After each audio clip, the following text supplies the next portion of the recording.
Indeed, the theme of my lecture is going to be the relation between these two objects, which I'm going to explain, of course, what they are in the course of the talk. Before I do that, I just want to begin with some motivation, some remarks to motivate the main results. So we all know what the Birch-Swinnerton-Dyer conjecture is. For those who were present, the younger ones who were present at the instructional meeting last week, then you've heard, I'm sure, the statement many times. So the conjecture asserts that if E is an elliptic curve over Q,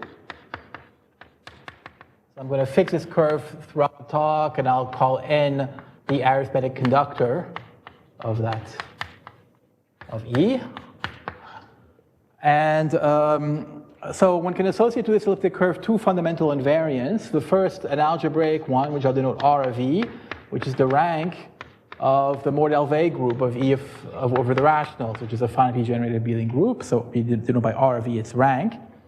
And then there's a second invariant, which is the so-called analytic rank of E, which is defined in terms of the Hasebe-L function of the L function, and is simply the order of vanishing of that L function at the central point for the functional equation, which is S equals 1. We know this L function has an analytic continuation and a functional equation thanks to the work of Wiles, the modularity result. And the functional equation relates the values at S in 2 minus S, so 1 is the center, and this analytic rank is the order of vanishing. And the BSD conjecture then is the assertion that R of E, the rank is equal to the analytic rank. So it relates these two a priori very different types of invariants.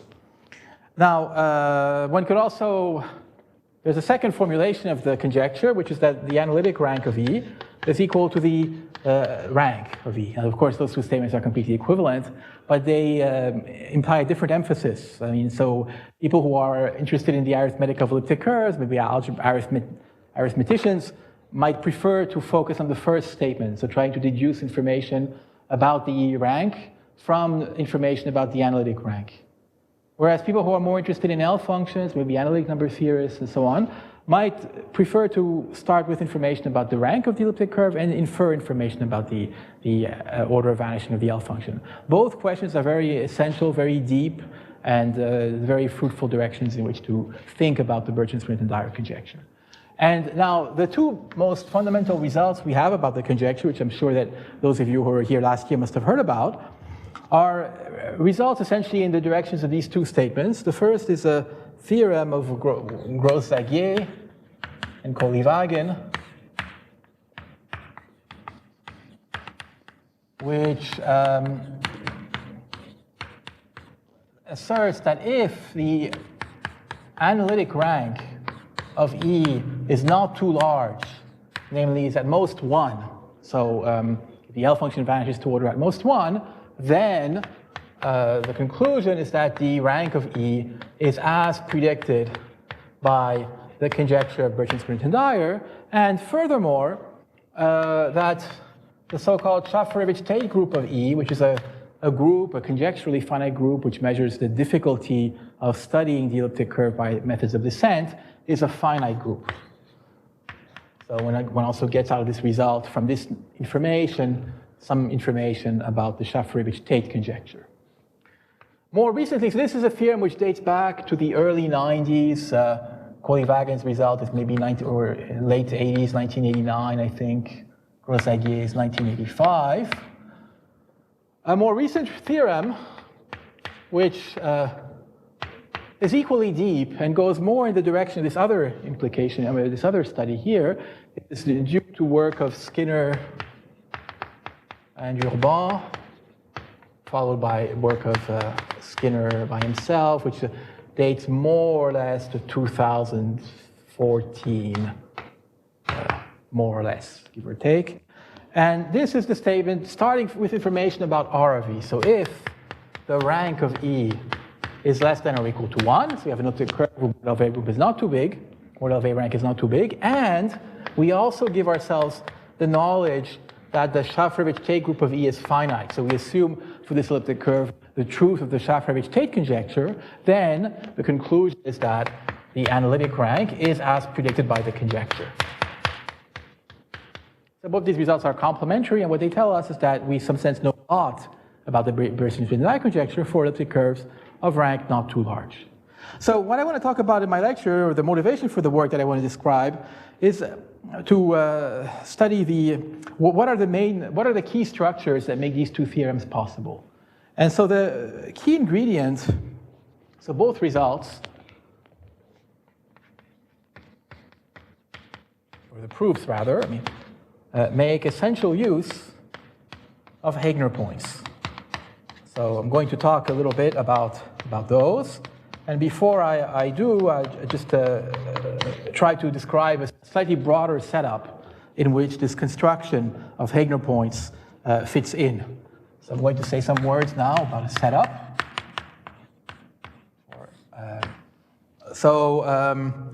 I'm going to assume, so in addition to this elliptic curve of conductor n, which I gave myself here, I'm going to fix a quadratic field, which I'll call K. And so it's a quadratic extension of Q, and such a field has an associated Dirichlet character. I'll call chi k the associated Dirichlet character, say from z mod dz star to plus or minus 1. So d could be the discriminant of k, essentially. So we're going to be interested in studying the elliptic curve, or the arithmetic of the elliptic curve, over this quadratic imaginary field, and even more, over certain distinguished abelian extensions of this quadratic field. So the kind of extensions we're going to be considering are so-called ring class fields. So this is a definition, an abelian extension H over K is called a ring class field if it's Galois over Q, and the Galois group of H over Q is isomorphic to the semi-direct product of this Galois group of H over K, this abelian group, semi-direct plus or minus 1, or this plus or minus 1 being identified with the Galois group of K over Q. So we want that this is a semi-direct product, and the non-trivial element here should act as minus 1 on the Galois group of H over K. So these are exactly the abelian extensions of K, which are Galois over Q, but somehow do not descend to abelian extensions of Q, but they really come from abelian extensions of K. So we're going to be looking at those particular extensions, and the basic examples of these are, well, firstly, the Hilbert class field. Hilbert class field, which is the maximal unramified extension of K, is an example of such a ring class field. And more generally, if O is an order in K, so is an order in K. An order just means a subring of K, which is of rank 2 as a Z module, so it's finally generated, and therefore rank 2 as a Z module. Then there exists a ring class field, which I'll call HO, which is characterized by the fact that the Galois group of HO over K is canonically identified with the class group of this order, the so-called Picard group of the order. Okay, so for every such order, you have such an abelian extension with this Galois group. And these identifications are canonical, and yeah. Okay, so why are we interested in these particular kinds of abelian extensions? Well, one of the reasons is that one can make a kind of study of the L functions of the elliptic curve when you base change to this kind of extension. So we can consider L function of E over H, for H a ring class field. And well, this L function, like all L functions by the Artin formalism, decomposes as a product over all the characters of the Galois group of H over K. So I'll denote by psi an element of the group of characters of this Galois group of the L function of E over K twisted by this character psi at S. So this is the kind of factorization that we have for the L function of our elliptic curve over Q taken over this ring class field. Now what's special about these L functions is that they have a functional equation which relates the L function of E over K psi, so this is the functional equation, with the L function of E over K twisted by psi bar at 2 minus S. Okay? But now, if you examine the Euler factors that occur in this L function, you realize that this L function is the same as has the same Euler factors as the L function without the bar. And so what that means is that the functional equation in this particular scenario relates the L function at S to the same L function at 2 minus S. So there really is a genuine center of symmetry. And this functional equation then will have a sign in it, which is really a sign. So the root number that arises, which normally is a complex number on the unit circle, now is plus or minus 1. So there's going to be a sign in the functional equation. So this is going to be equal up to elementary factors to either plus or minus the L function at the reflected value. Which means that after completing by some gamma factors or something, this L function is essentially either an even or an odd function of S minus 1, and you can read off the parity of the order of vanishing from this sign. Moreover, the sign of this L function, so epsilon, depends only on the pair E and K, not on psi. At least, if I'm going to, here we're assuming, I'm going to make a simplifying assumption here, if the discriminant of this H over K is prime to the conductor of the elliptic curve. Okay, so this is a kind of parity assumption, a relatively prime assumption I'm going to make throughout the lecture, that the discriminant of H has nothing to do with the primes dividing the conductor of E.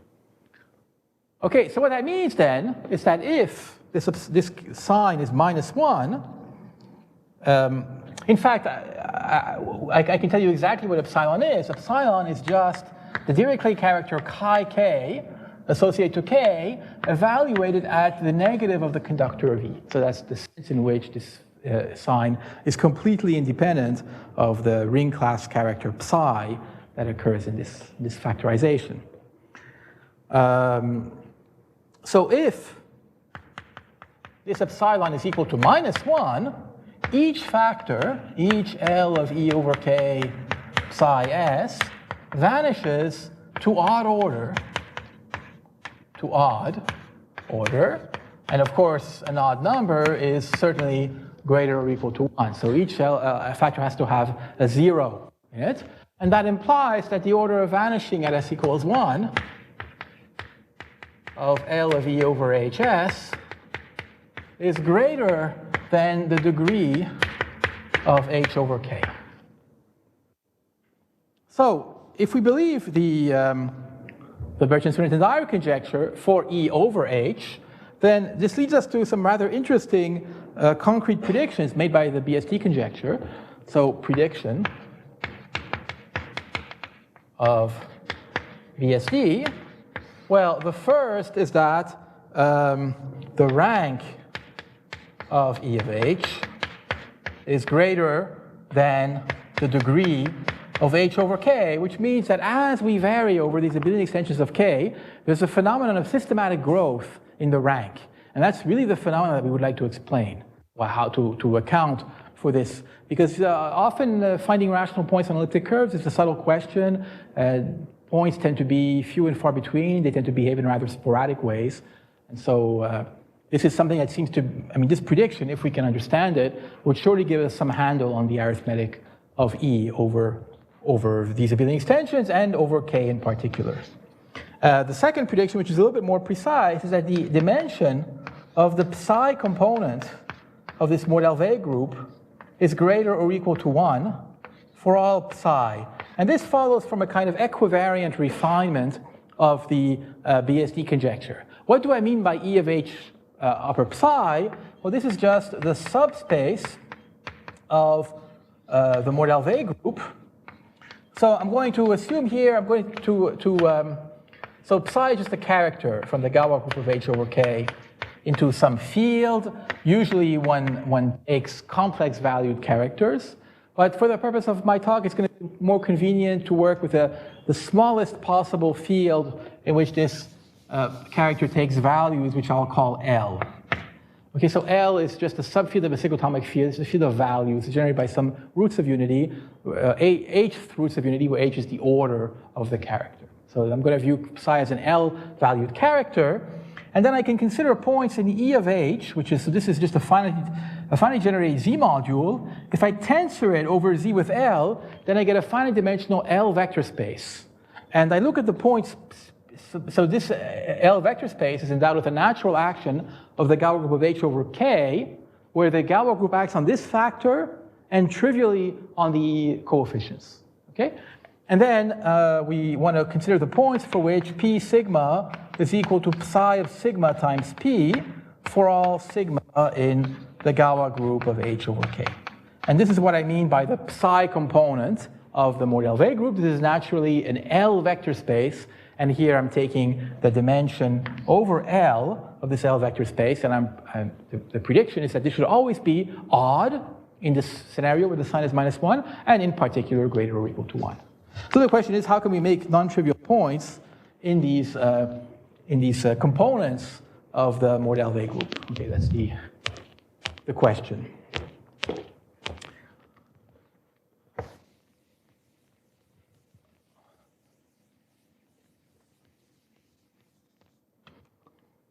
So this question of understanding E of H and how these, why these ranks are growing in such a systematic way is well understood in the case where K is an imaginary quadratic field.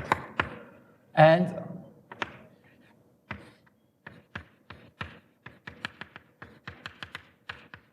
that's the theory of Heegner points, which arises from the theory of complex multiplication. So then the growth of E of K, in this case, the growth of E of H is accounted for by Heegner points.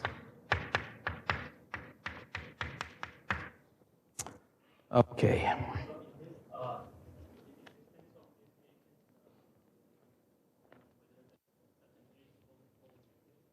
Yes, so these H's, one can study them. I mean, their existence follows from class field theory of K, and so there's a plentiful supply of them. It's an infinite collection of abelian extensions of arbitrarily large degree. So in particular, these ring class fields, well, the orders of K are completely classified by the discriminants. If the ring of integers of K is of the form Z of omega, where omega could be something like 1 plus root D over 2, then I can take O to be anything of the form Z of C omega, where this integer C is the so-called conductor of O. So there are infinitely many different orders contained in K, and each of these orders has a class group, Picard group, which grows as the conductor grows. And each of them will give rise to one of these ring class fields. So the ring class fields are prototypical examples of these type of abelian extensions. Okay. Excuse me?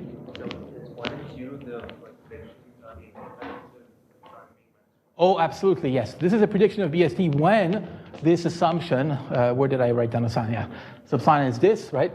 So when, of course, epsilon is equal to -1. This is crucial. Yeah. Okay. Very good. So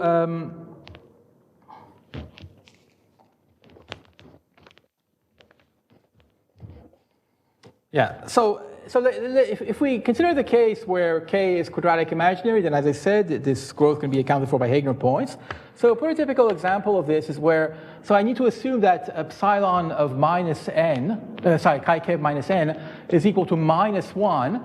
One scenario where that can happen is since K is quadratic imaginary, this is an odd Dirichlet character.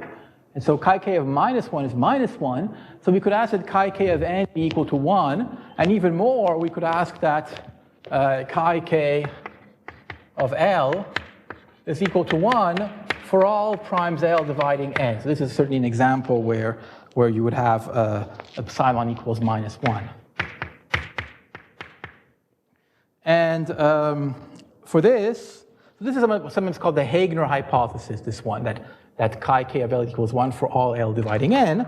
And in that case, there exists, so that means that all the primes dividing the conductor split in this quadratic imaginary field. And that means that there exists some ideal, which I'll call script n, an ideal of the ring of integers of k, such that OK modulo this ideal is isomorphic to z mod nz. So that's a consequence of the fact that all the primes dividing n split in this k. Now, on the other hand, we have a modular parametrization, which is a consequence of the modularity of our elliptic curve, which maps the modular curve x naught of n to this elliptic curve. I'll call this modular parametrization phi, maybe. And this is a map of algebraic curves defined over Q, and this is the modular curve which classifies elliptic curves with a cyclic subgroup of order n. Now, if I take an order O an order of the ring of integers of k, then I can consider an elliptic curve A, so A, to be a CM curve, CM elliptic curve with endomorphism ring of A being identified with this order O. Okay?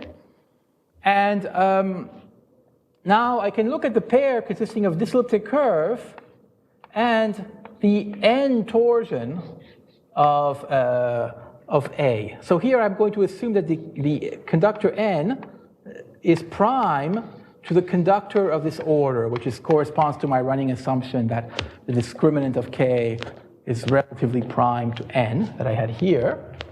And so then we have this, we can think of this n as an ideal in O, which still has the property that O modulo n is isomorphic to z mod nz. So the n torsion in A is a cyclic group of order n, and is a CM elliptic curve, whose endomorphism ring is identified with O. So if I take such an elliptic curve, I get a pair like this, which corresponds to a point on x naught of n by the moduli description of this modular curve, which is moreover defined over the ring class field associated to this order. So this is a statement which follows from the theory of complex multiplication. In a sense, it's the main consequence of the theory of complex multiplication. So we can take these distinguished points on the modular curve, which are defined over ring class fields, and map them down to the elliptic curve E via the modular parametrization. Okay, so I'm going to call maybe P sub O the image under the modular parametrization of the point which corresponds to this pair consisting of our elliptic curve with complex multiplication together with this n torsion subgroup. And now this is a point in the Mordell-Weil group of E over H. And so that's an instruction which accounts for why it is that the growth, you might expect the growth to grow in a systematic way in this scenario where the Heegner hypothesis is satisfied. Once I have this point PO, I can define a P psi by taking the psi components, taking the sum over all sigma in the Galois group of H over K of psi inverse of sigma times PO upper sigma, and this by construction belongs to E of H upper psi. E of HO, absolutely. It's defined over that ring class field. And E of HO, yeah.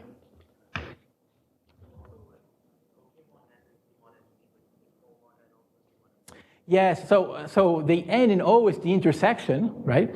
And because of this assumption that the discriminant of H, which is related to the conductor of the order, is prime to n, this ideal continues to have this property. Yeah.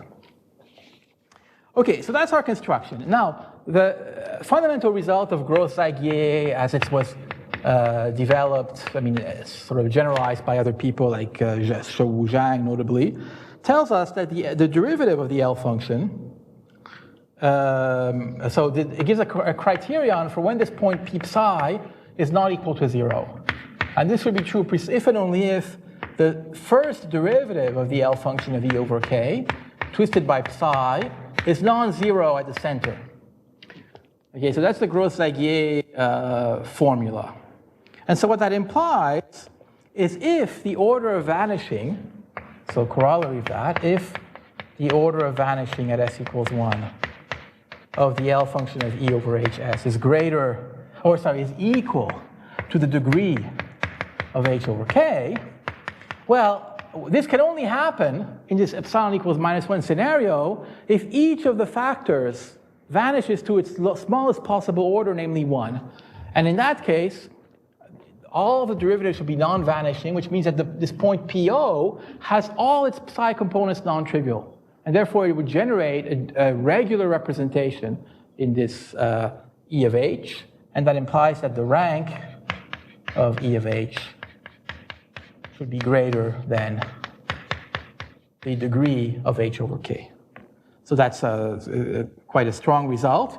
And then Kolyvagin, shortly afterwards, and again some Kolyvagin and some extensions by other people later using similar kinds of ideas, showed that if the point p psi is not equal to 0, then this point p psi actually generates E of H psi.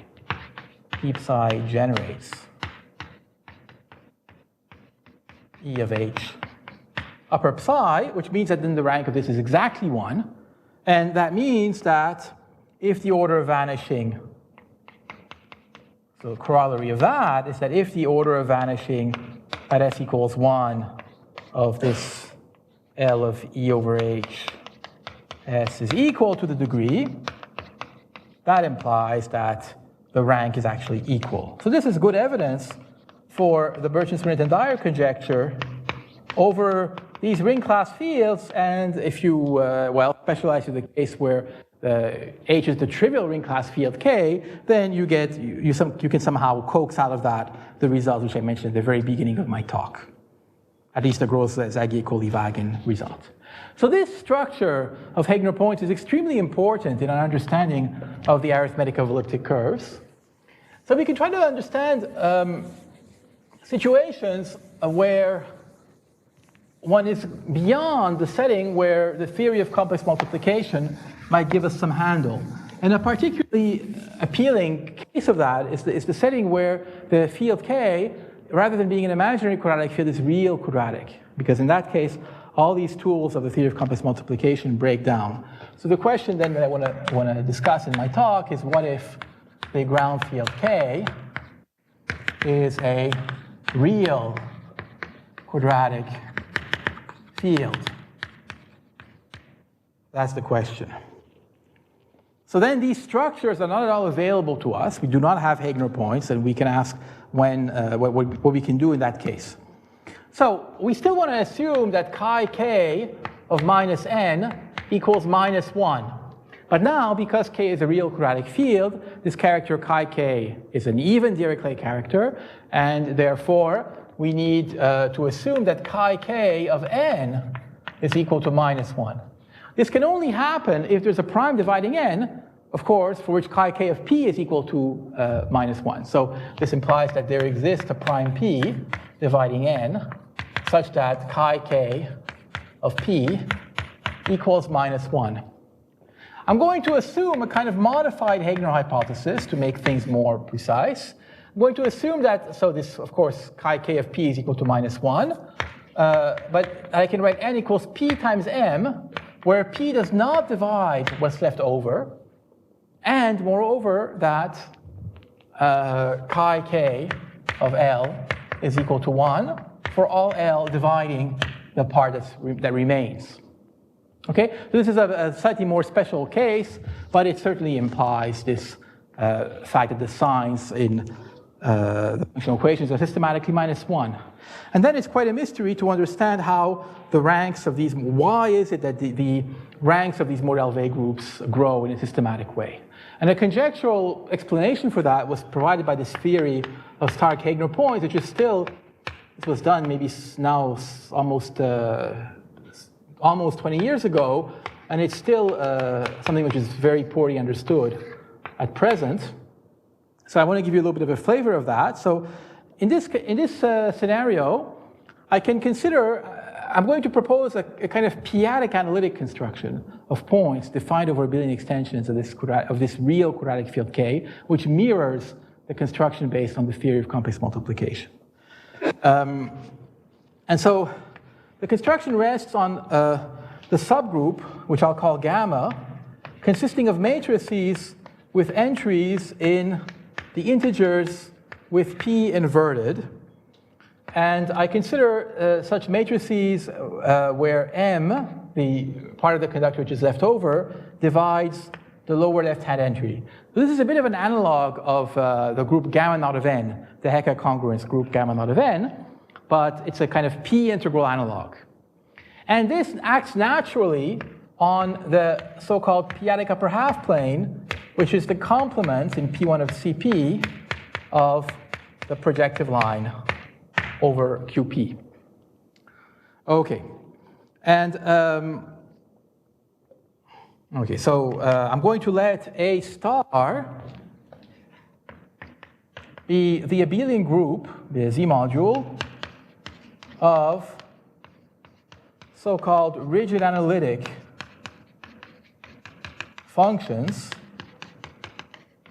on the p-adic upper half plane under multiplication.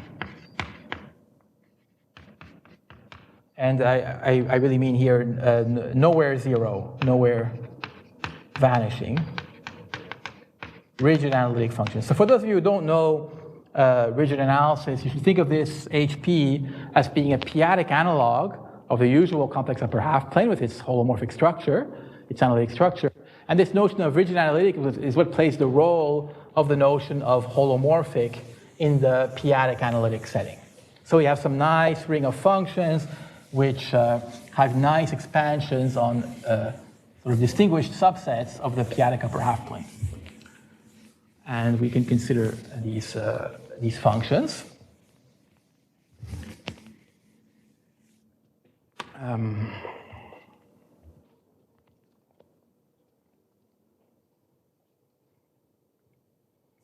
Okay, so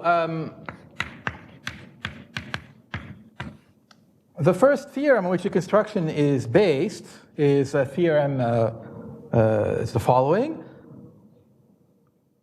Yeah, before I say this, I need to make one more definition. So definition, a modular cocycle is an element of H1 of gamma with values in this group A star. And well, so the idea is that when you talk about modular forms, you have SL2Z or a congruence group acting on the group of analytic functions on the upper half plane, and then a modular form will be simply an element of H0 of the group with values in this ring of the space of functions. Now, it turns out that this group gamma is much too big to act in a nice way on this p-adic upper half plane. It has dense orbits so if you look at the H0 of gamma acting on A star, you get the constant functions. You just get the multiplicative group of non-zero constants. So if your H0 is trivial or is not interesting, it's natural to look at the next, the H1. So a modular cocycle is simply an element in this group, and a projective modular cocycle is an element of H1 of gamma with values in A star mod Cp star. Now, the main result on which this construction is based of these so-called Stark-Heegner points is that if, so there is, so given an elliptic curve E, so given our elliptic curve E, and it's, well, there is a unique up to plus or minus 1 modular cocycle or projective modular cocycle, which I'll call capital F sub E in H1 of gamma A star mod CP star, with the property that the Lth Hecke operator, so Hecke operators tend to act on these kind of cohomology groups. There's a natural way to make the Hecke operators act. And if you apply the Hecke operator TL to F sub E, you get F sub E times AL, where AL is the usual thing, L plus 1 minus the cardinality of E over the finite field with L elements, and this should be true for all L not dividing the conductor N. Okay, so you can single out from the action of the Hecke operators on this cohomology group a distinguished line. And since this is a Z module, if we take it to be a generator of the Z module, we get something which is defined up to plus or minus 1. And that's the first part of the theorem. The second part is that this cocycle, this Fe, lifts uniquely to an element of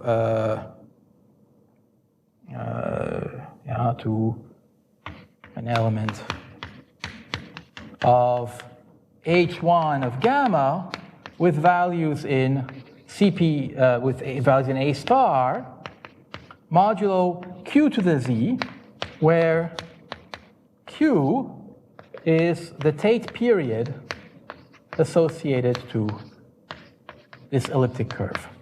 So the Tate period is characterized by the fact that there's an analytic uniformization from CP star mod Q to the Z to the set of CP points of the elliptic curve.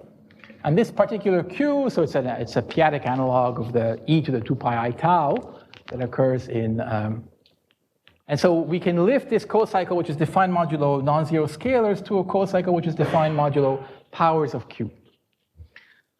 And from this, so the second definition, so we're going to use this F sub E. So I'm going to call this one, this F sub E, I'm going to call F sub E the element of H1 of gamma, CP star mod Q to the Z, which is obtained via this theorem. So it's an object which is really defined, which is associated to the elliptic curve, and it's associated weight 2 modular form. Okay, so definition now, the second. Sorry, A star mod Q to the Z. Yeah.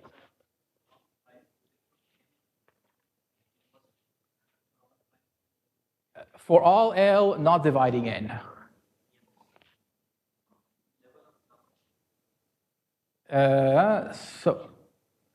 Well, here it should really be M, because the prime P enters in the definition of gamma, but it enters here. So you invert P in the, yeah.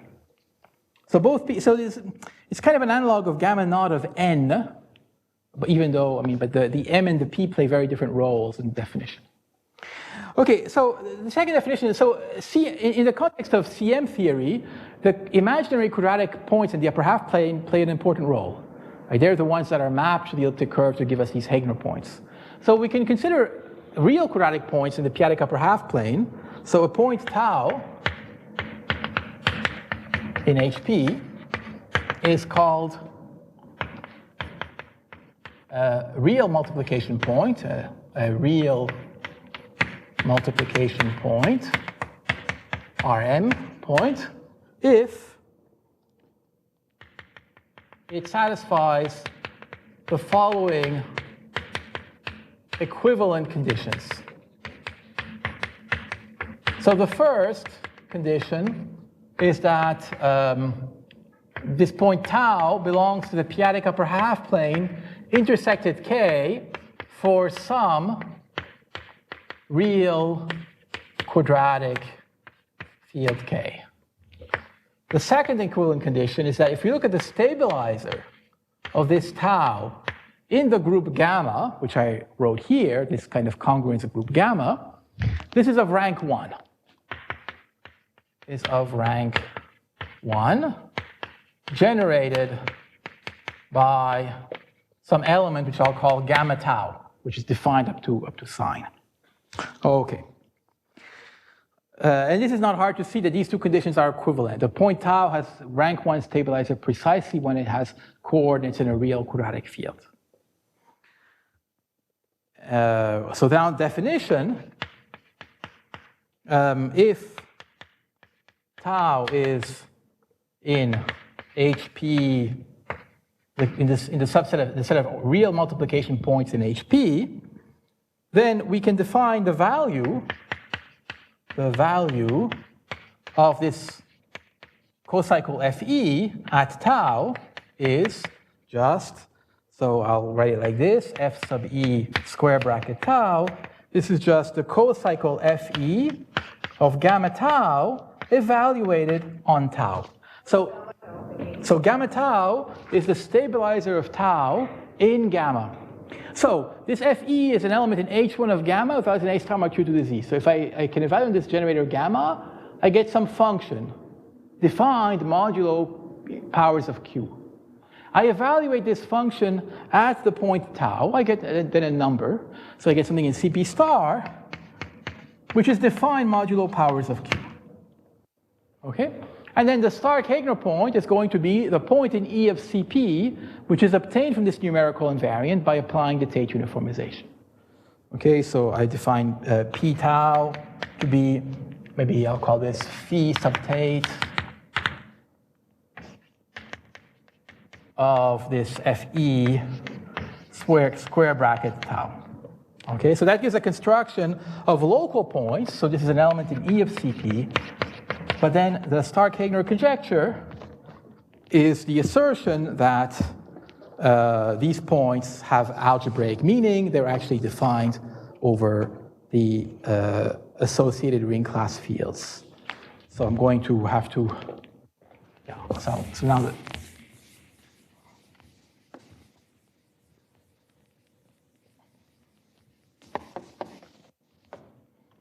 so Stark-Heegner conjecture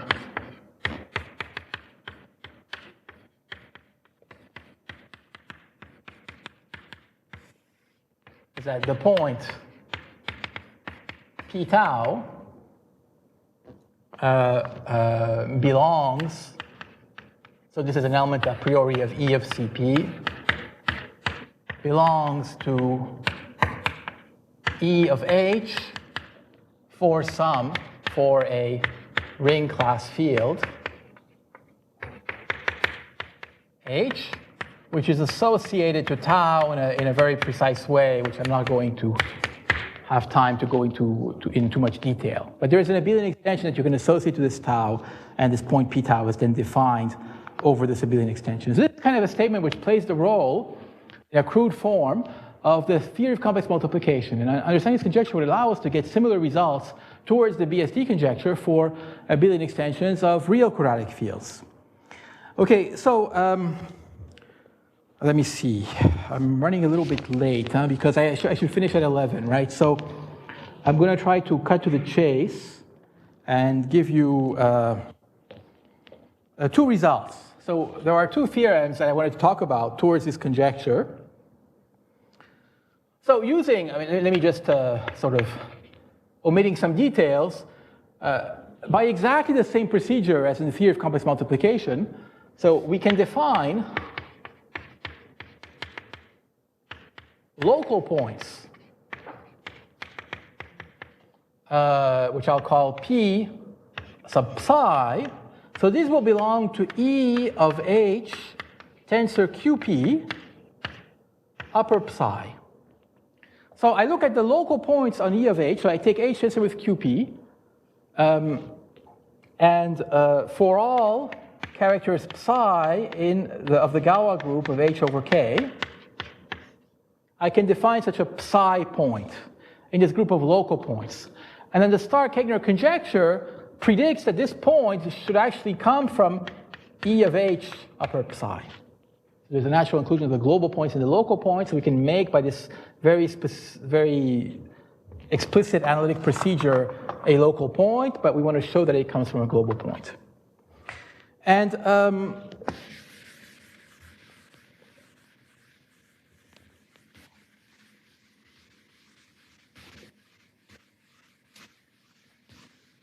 okay, I don't want to go into all many details, so I'll state two results. The first is a theorem that I proved with Bertolini almost 10 years ago, which is the so-called Stark-Heegner theorem for genus characters, for quadratic ring class characters, for quadratic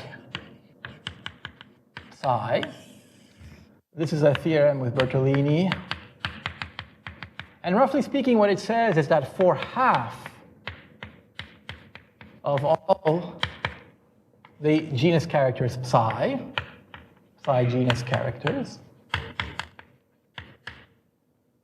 there exists, well, I mean, the point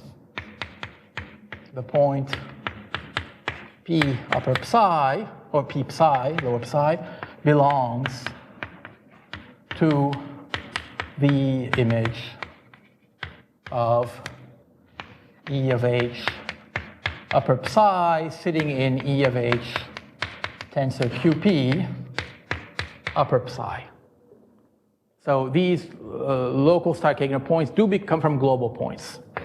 And what is the principle of proof? I have very little time to say it, but the point is that if psi is quadratic, then it cuts out what's called the genus field of this field K.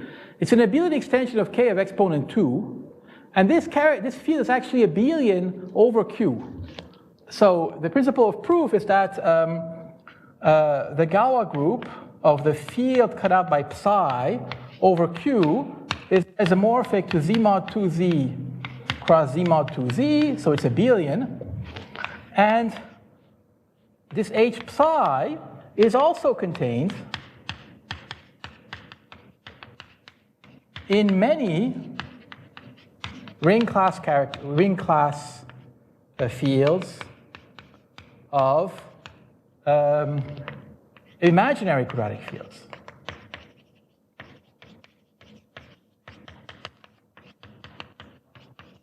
This is a phenomenon which is specific to quadratic characters, that you can actually get these abelian extensions to be also contained in ring class fields of imaginary quadratic fields, for which you have the construction of classical Heegner points. And so then you can compare the Stark-Heegner point with the Heegner point.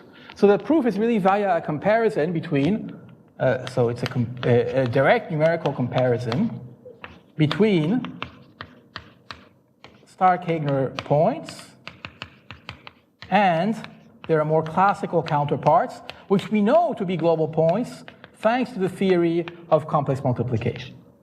That's all I'll say here. In my last theorem, which I'm going to state just to kind of make the connection with the second object in the title of my talk, which was these so-called generalized Kato class, is going to be a proof, it's going to be a statement which is kind of a weak form of this result where now psi is non-quadratic. So this approach is entirely limited to quadratic characters. As soon as psi is a non-quadratic character, it cuts out an abelian extension of a real quadratic field, which has nothing to do with the kind of abelian extensions that we can construct via the theory of complex multiplication. So second result is a theorem in progress. So this is with joint work with Victor Roger. So I'll try to state it with the minimum of baggage. I hope I can do that. Yeah. Okay, I mean, to be completely honest, I'll say that we have to assume certain hypotheses.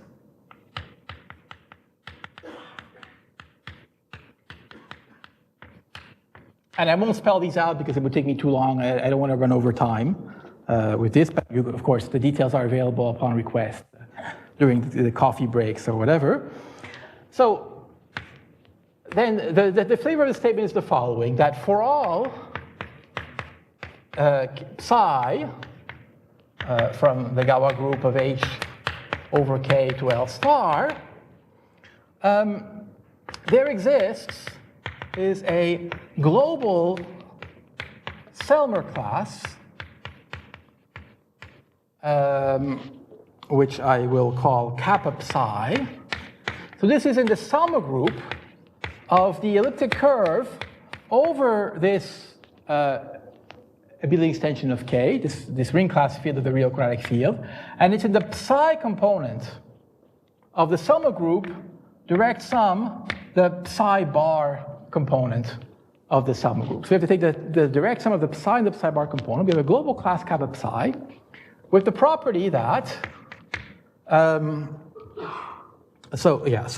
whose image, so I'll just say, whose image in the group of local points in E of H tensor QP, upper psi plus psi bar, agrees with the Heegner point, the Stark-Heegner point P psi plus the Stark-Heegner point P psi bar.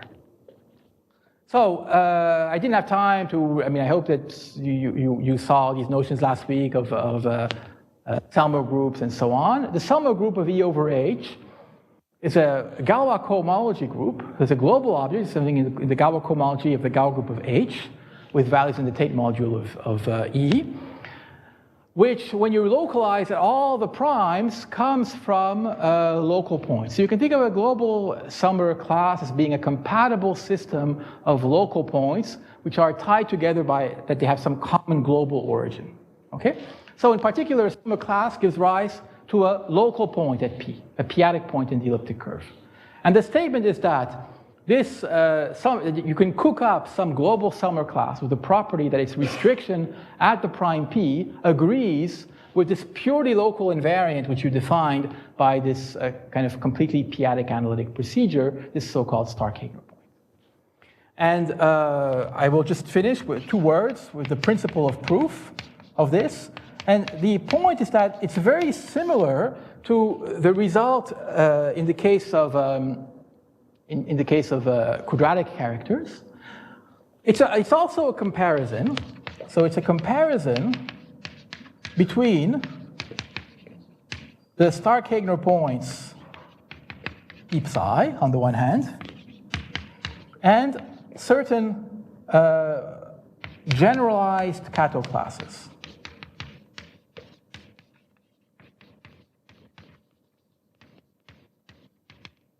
And the generalized Kato classes are elements in the Selmer group of E over these ring class fields. And I'm afraid I really don't have much time to say anything about that, but I think we're going to be hearing some in the afternoon, some lectures. I think Shan Nguyen will talk about Kato's approach. And the construction of this global class follows, in some sense, it's a generalization, really, a very natural generalization of the approach that was introduced by Kato to control the arithmetic of elliptic curves over abelian extensions, or more generally, of elliptic curves twisted by abelian characters of Q. And so essentially the idea is to replace the families of Eisenstein series that arise naturally in Kato's approach by families of modular forms which interpolate theta series of characters of real quadratic fields. So I'll leave it at that. And so it's the same idea, but okay, so this is where these generalized Kato classes enter into the proof of this result. So this gives us some kind of weak evidence for the global nature of these Stark-Heegner points. So I'll stop here. Thank you for your attention.